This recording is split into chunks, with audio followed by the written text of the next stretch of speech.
அன்பு உறவுகளுக்கு இனிய மாலை வணக்கம்.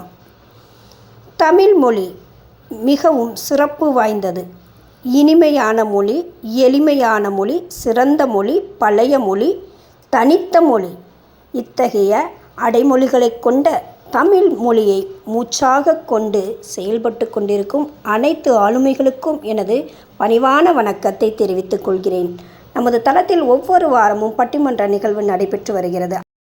வாழ்க்கை எப்பொழுது அதிக பாடம் கற்றுத்தருகிறது, இளமையிலா முதுமையிலா என்ற இன்றைய தின பட்டிமன்ற நிகழ்விற்கு நடுவராக வந்திருந்து நமக்கு பெருமை சேர்க்கும் அம்மையார் அவர்களை பற்றி தான் நாம் இப்போது பார்க்க இருக்கின்றோம். அம்மா அவர்கள் பல வருடங்களாக கவிதைகள், சிறுகதைகள் எழுதி வருகின்றார்.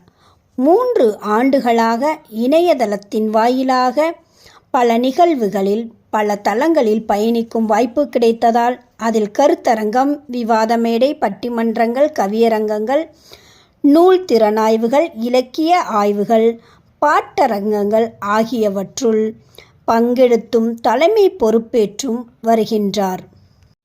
மரபு பயிற்றுவிக்கும் ஆசானாகவும் இருந்து வருகின்றார்.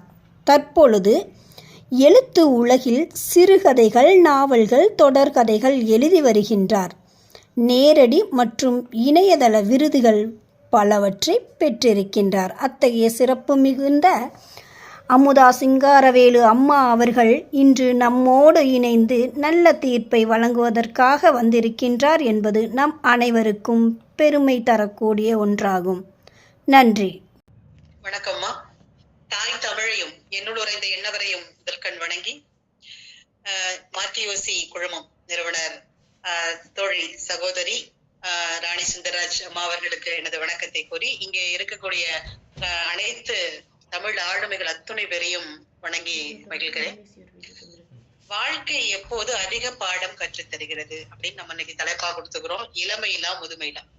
வாழ்க்கை நம்ம எப்பவுமே பாத்தீங்கன்னா ஒவ்வொரு படிநிலையிலுமே நமக்கான பாடங்களை ஒவ்வொரு முறையாக ஒவ்வொரு விதமாக கற்று தந்து கொண்டே இருக்கும். நம்ம எப்பவுமே அது நம்ம புரிஞ்சுக்கிறதுல தான் இருக்கு. நிறைய பாடங்கள் நமக்காக சொல்லி கொடுத்துட்டு இருக்கோம். இந்த வயசுலதான் அந்த வயசுலதான் அப்படிங்கறத நம்ம பிரிச்சு பார்க்க முடியாது அப்படின்னு நான் என்னோட கருத்தை சொல்றேன்.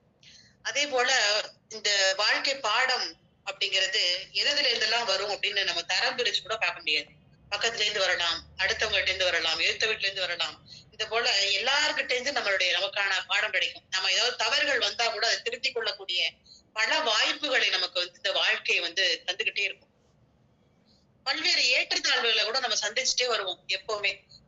ஒரு ஒரு தொழில்னா கூட அப் அண்ட் டவுன் வரும். அந்த மாதிரி நம்ம வாழ்க்கையிலும் கூட சில துன்பங்கள், சில மகிழ்ச்சிகள் எப்ப வரும் எப்ப போகும் கூட தெரியாது. அதெல்லாம் நம்ம பிரிச்சு பார்த்து நம்ம நடத்தவே முடியாது. அந்த மாதிரி தருணங்கள்ல கூட இந்த வாழ்க்கை நமக்கு நல்ல பாடங்களை கற்று தரும். பல மகிழ்வான தருணங்கள் எப்படி நமக்கு கிடைச்சிருக்கும்னா, பல துன்பங்களுக்கு இடையிலையும் பல அடிபட்டு வந்திருக்கக்கூடிய நிலைகள்லுமே கூட அந்த மகிழ்ச்சிகள் நமக்கு கிடைச்சிருக்கும். அந்த மகிழ்ச்சி மட்டுமே நமக்கு பாடமா அப்படின்னு பார்த்தோம்னா கிடையாது. அந்த துன்பங்கள்ல இருந்து கூட நம்ம நிறைய பாடங்களை தெரிஞ்சுக்கலாம். ஒரு நட்பு வட்டமாக இருந்தால் கூட அந்த நட்பு வட்டங்கள்ல நம்ம நல்ல நண்பர்கள், நம்ம உணர்வான நண்பர்கள்ட்ட மட்டும்தான் பாடம் கற்றுக்க முடியும்னு சொல்ல முடியாது. நம்மளுடைய புரிதல் இன்மையான நண்பர்கள்ட்ட கூட நமக்கு பாடம் கிடைக்கும். நல்லது கெட்டதுங்களா அப்பதான் நம்ம தெரிஞ்சுக்க முடியும். இதுதான் சிறப்பா இருக்குன்னு நம்ம வாழ்க்கையில நல்லதை மட்டுமே பிரிச்சு எடுத்துட்டு போற மாதிரியான வாழ்க்கையை நம்ம கொண்டு போகவே முடியாது எப்பவுமே. இன்ப துன்பங்கள் நிறைஞ்ச இந்த வாழ்க்கையில நம்ம நிறைய கசப்புகளையும் இனிப்புகளையும் சந்தித்து கொண்டே இருக்க வேண்டும். அதுல இருந்து நம்ம ஒவ்வொரு பாடமா எடுத்துக்கணும்னுதான் என்னுடைய கருத்தா நான் சொல்றேன். அதே போல நான் ரொம்ப நீட்டி முழைக்கு இந்த வாழ்க்கை பாடங்களை சொல்லிட்டோம்னா பேச்சாளர்கள் என்னோட பாயிண்ட் எல்லாம் போயிடுச்சு அப்படின்னு சொல்றதுக்கான வாய்ப்புகள் அதிகம். இன்னும் நிறைய பேர் கலந்து கொண்டு பேச இருப்பதால் இந்த உரையை நான் சிற்றுரையாக இப்போதே நான் முடித்துக் கொள்கிறேன். தீர்ப்புக்கு வரும்போது இன்னும் கொஞ்சம் சில விடயங்களை பேசுவோம்.